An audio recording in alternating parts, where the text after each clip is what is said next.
Marvin Zaft, and with my accompanist Stephanie Shiflett, I'll be performing Tombeau dans un parc by Samuel Barber.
Je n'offrirai un tombeau que son ombre qui tombe.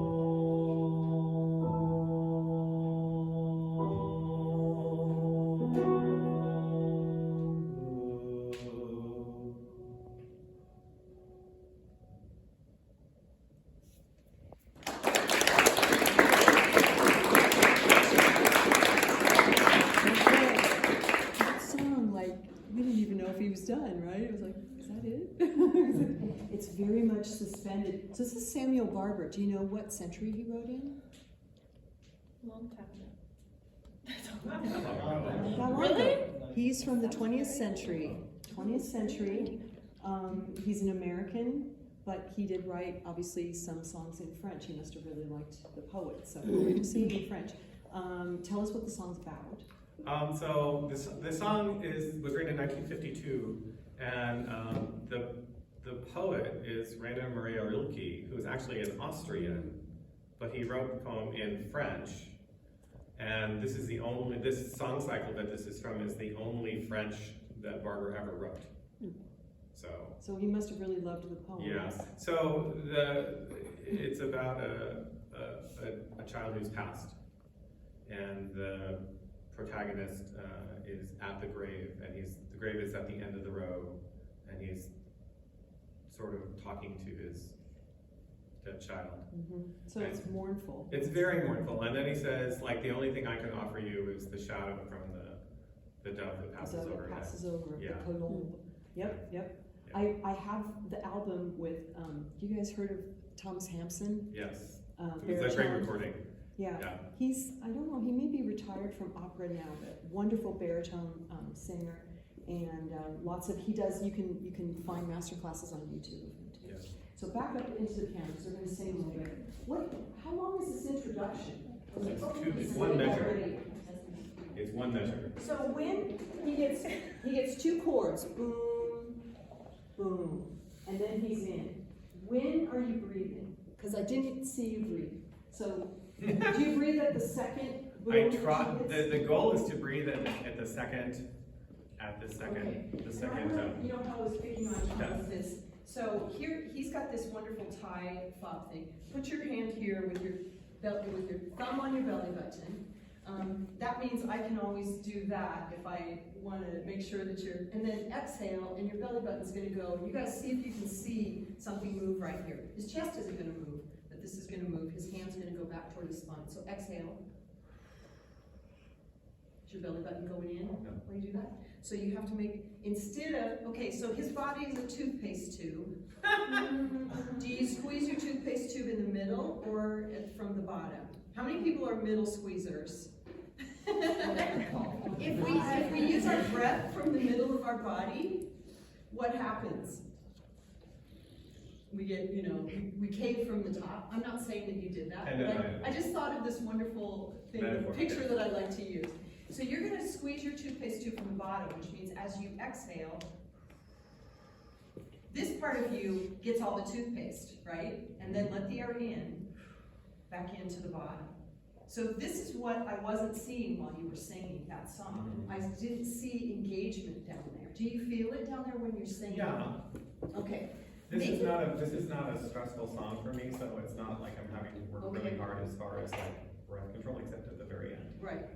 But your tone might spin even Well, more I usually if find you that, use this as much as you do when you're singing loudly, because Sure. this is a sweet, soft head tone Right. song. And your breath is just as engaged when you're doing that kind of a song, if not more so, than when you're singing loudly, believe it or not.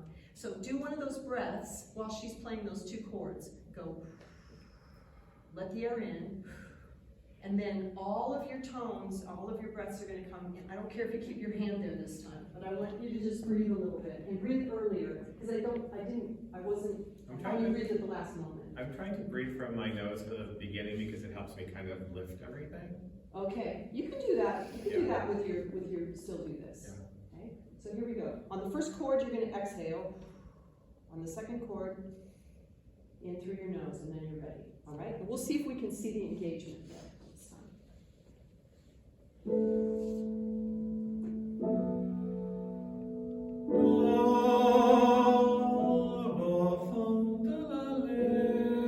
Okay, good. That was excellent. Did you blow out too much air on the first note? Or was No, I it don't just think so. right? I think Okay, it do was it just one more right. time. Same thing, I liked that. I thought that first note had some vibrance to it. So Yes. let's try for that again. Here we go, same thing.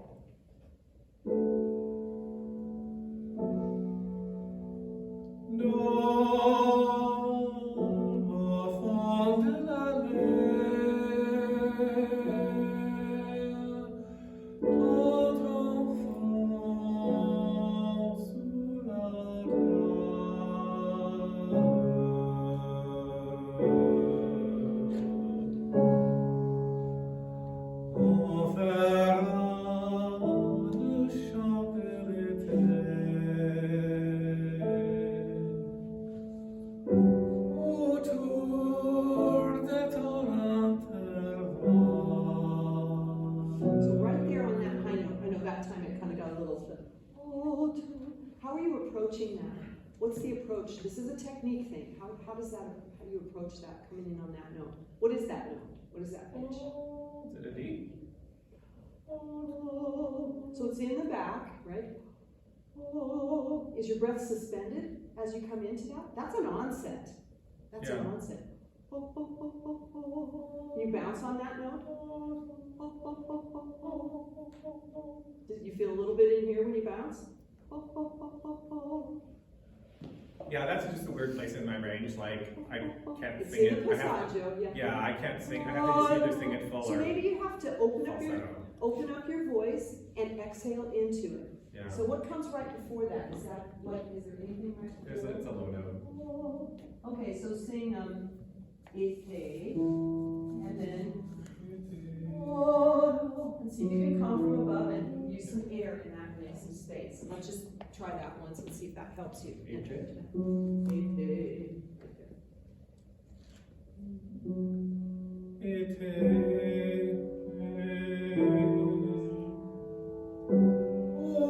Let's do that one more time. Yeah, I wasn't happy with it. Just practice those two notes a couple times. It's a hard note, I'm sorry. Yeah, I have a thing in my throat today too. Not helping. Yeah. One more time, this time we're going to continue. And exhale into it. I know, easy for me to do. It's not in my side.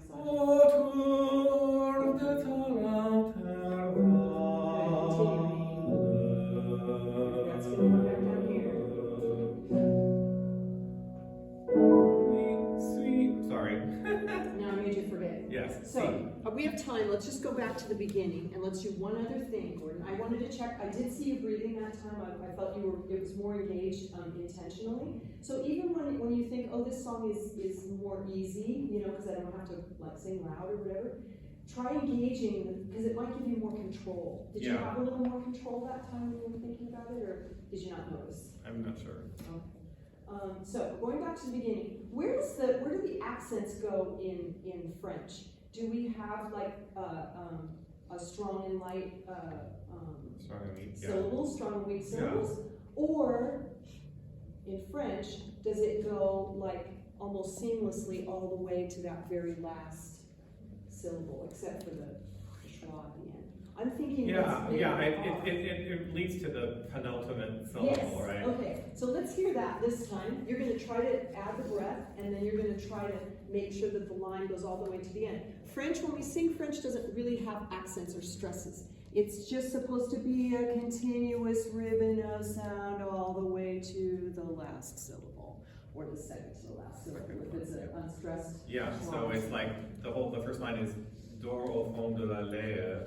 So the accent, the stress is on lait. Dor au fond de la Right, mer. yeah. I probably said it wrong. Yeah. Okay, so let's hear that this time.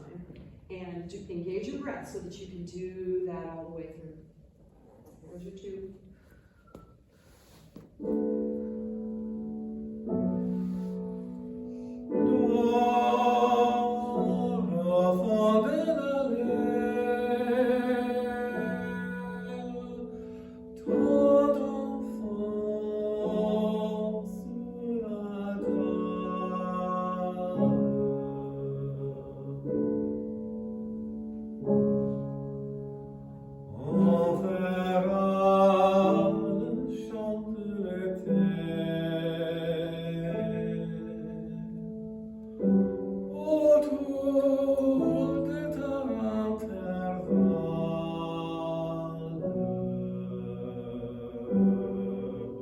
Nice. It's very smooth.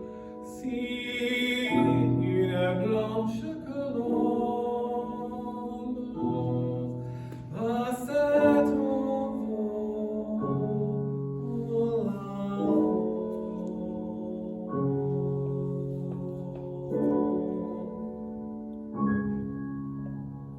je n'offrirai à ton tombeau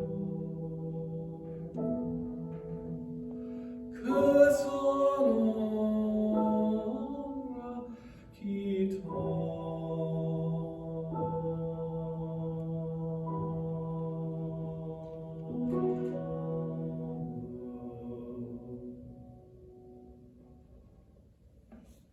So ethereal, isn't it? Oh, goodness.